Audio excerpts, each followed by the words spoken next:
Au secours! Aidez-moi!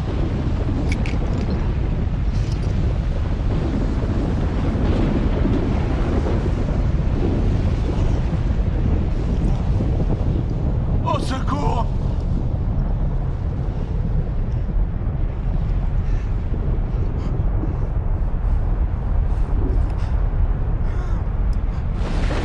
Aidez-moi!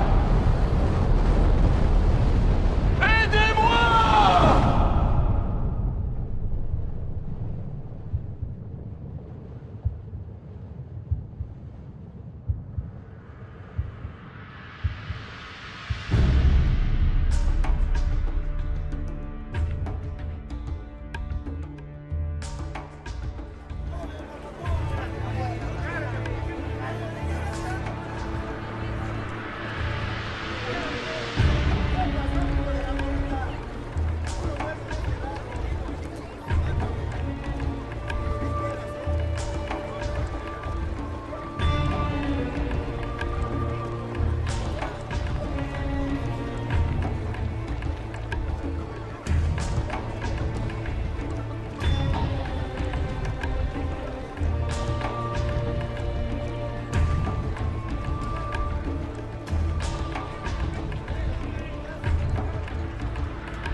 L'aumône.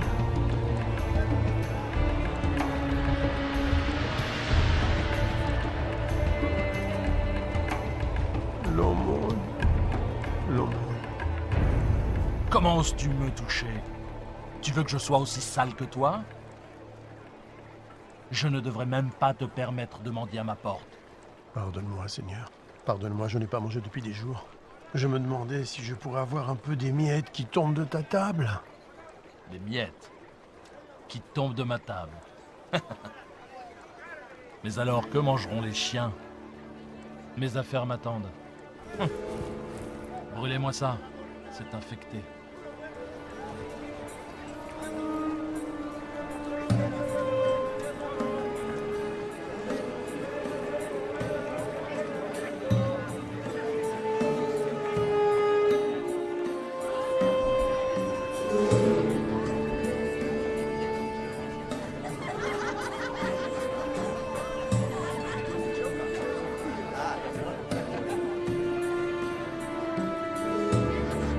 Le voilà, enfin!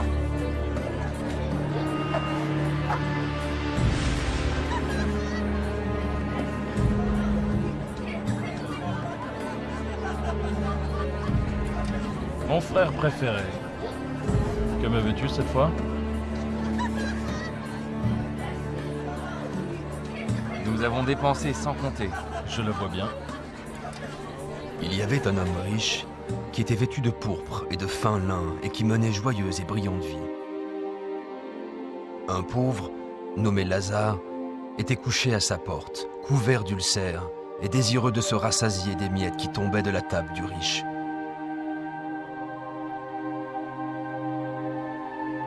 Et même les chiens venaient lécher ses ulcères.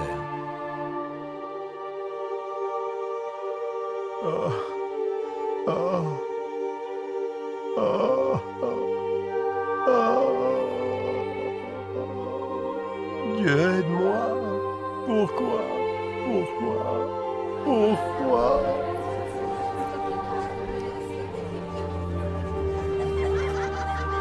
Et le moment fut venu pour les deux hommes de mourir et de passer de cette vie à l'autre.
Aidez-moi!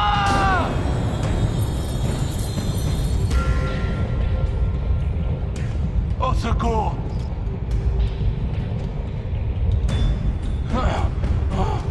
Aidez-moi! Ah!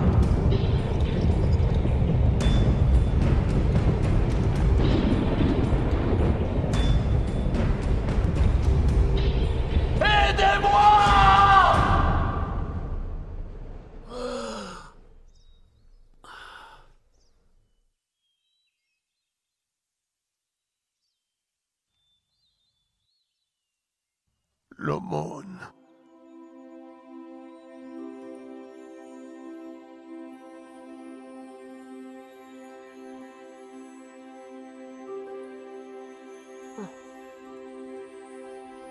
Bienvenue. Père Abraham. Oui. Oui, je suis Abraham. Ah, Bienvenue au paradis. paradis. Oui, Lazare. Paradis!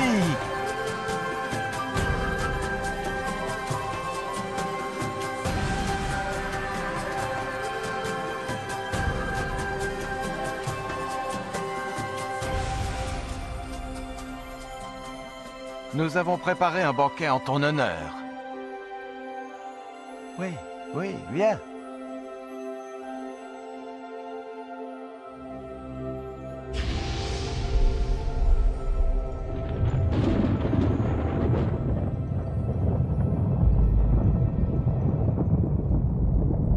Père Abraham! Père Abraham! Aie pitié de moi!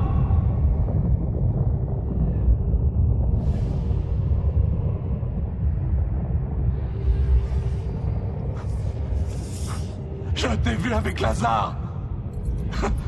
Envoie-le-moi! Pour qu'il trempe le bout de son doigt dans l'eau et me rafraîchisse la langue! Car je souffre cruellement dans ces flammes!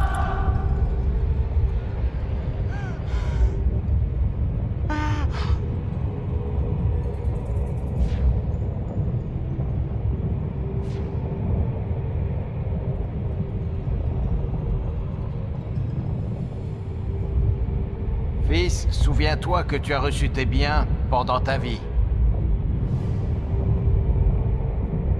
Et que Lazare a eu les maux pendant la sienne. Maintenant, il est ici consolé, et toi tu souffres. Je t'en prie! Je t'en prie! Par-dessus tout cela, il y a entre nous un grand abîme. Si quelqu'un voulait passer d'un côté à l'autre, il ne le pourrait pas. Et personne ne peut traverser de toi vers nous. Père Abraham, il y a une chose que je veux te demander. Envoie Lazare dans la maison de mon père, car j'ai 5 frères, pour qu'ils les avertissent, et qu'ils ne viennent pas eux aussi dans ce lieu de tourment.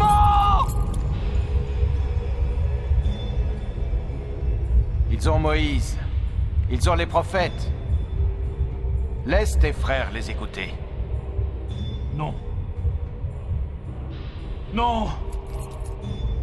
Mais si quelqu'un des morts va vers eux, ils se repentiront.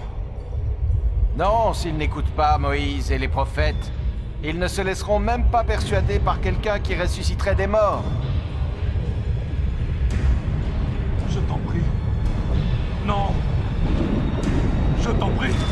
Non. Je t'en prie. Non.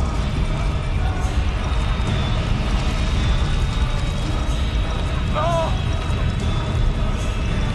Non.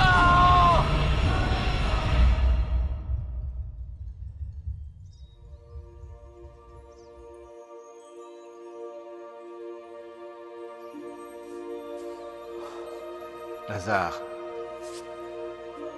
viens dans le lieu que ton père a préparé pour toi.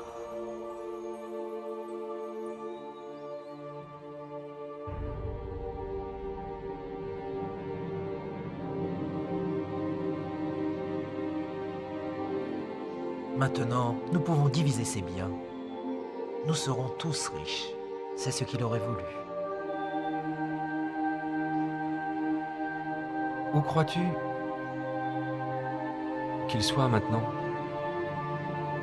Il était riche dans cette vie. Je suis sûr qu'il l'est aussi dans l'autre.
Je suis Lazare, dont parle la Bible. Vous en apprendrez plus sur moi et cette histoire dans Luc 16, chapitres 19 à 31. Qu'avez-vous appris de cette histoire? Comment pouvez-vous appliquer cette histoire à votre vie? Laissez-moi vous raconter certaines des choses que j'ai apprises de cette expérience. Ce que Dieu m'a enseigné. J'étais un homme très pauvre. En fait, j'étais tellement pauvre que j'en étais malade, que je n'avais personne pour s'occuper de moi. Même les chiens venaient me lécher. À cause de ma condition, je me sentais insignifiant et sans espoir dans ce monde. Mais ma foi en Dieu n'a pas vacillé. Et à ma grande joie, lorsque j'ai ouvert les yeux au paradis, j'ai appris que je n'étais pas insignifiant pour Dieu. Il connaissait toutes mes pensées. Il savait même combien j'avais voulu rencontrer Abraham. Alors il l'a envoyé, lui Abraham, pour m'accueillir et me souhaiter la bienvenue. Lorsqu'Abraham, le père de notre foi, m'a salué, je fus envahi par la joie. Comment un tel homme béni de Dieu pouvait-il s'intéresser à moi? Apparemment abandonné de Dieu et sans utilité. Vous êtes-vous déjà senti ignoré, oublié, insignifiant? Dieu ne vous a pas oublié. Où que vous soyez, qui que vous soyez, quels que soient vos problèmes, j'ai appris que personne n'était oublié de Dieu. Mon histoire prouve que rien ne peut nous séparer de l'amour de Dieu. Le riche était dominé par sa richesse, son influence et le luxe. Il traitait mieux ses animaux de compagnie que moi. Il aimait les biens de ce monde et en a profité pendant toute sa vie. Il y avait des jours où je me demandais si Dieu savait qu'il n'était même pas prêt à m'accorder les miettes qui tombaient de sa table. Je sais maintenant que Dieu regardait. Le riche n'avait jamais perdu sa fierté et son arrogance, même en enfer. Avez-vous remarqué qu'il a demandé que je le serve parce qu'il avait l'habitude d'être servi? L'enfer est plein de gens qui veulent être servis. Mais parce qu'il avait été servi sur terre, Abraham lui a dit qu'il avait déjà bénéficié des plaisirs et qu'ils étaient terminés. J'ai appris comme il est important pour Dieu que nous servions les autres sur terre. Plus spécialement, ceux qui sont faibles et qui souffrent. Mon histoire illustre la façon dont Dieu veut que nous utilisions notre argent, nos biens et notre influence. Il est clair qu'une courte période nous est accordée sur terre pour tester la façon dont nous utilisons ce que Dieu nous accorde, pour nous-mêmes ou pour les autres. Ce n'est pas faux d'avoir des biens ou d'être pauvre. Ce qui est faux, c'est de refuser de servir les autres. Jésus-Christ a dit que même lui était venu servir, non pour être servi. Si vous utilisez l'argent et tout ce que Dieu vous a donné pour servir les autres, il sera satisfait, quoi que vous possédiez. Vous pouvez vous interroger sur l'enfer et le paradis, et sur ce qui arrivera après votre mort. Christ viendra au dernier jour pour juger le monde. Le jour du jugement, le méchant sera envoyé en enfer, un lieu de tourment terrible et infini. Mais le juste sera emmené au paradis, un lieu glorieux et heureux où il sera pour toujours auprès du Seigneur Jésus-Christ. Il y a tellement d'autres choses que Dieu veut nous apprendre. Notre prochaine histoire va poursuivre cette aventure.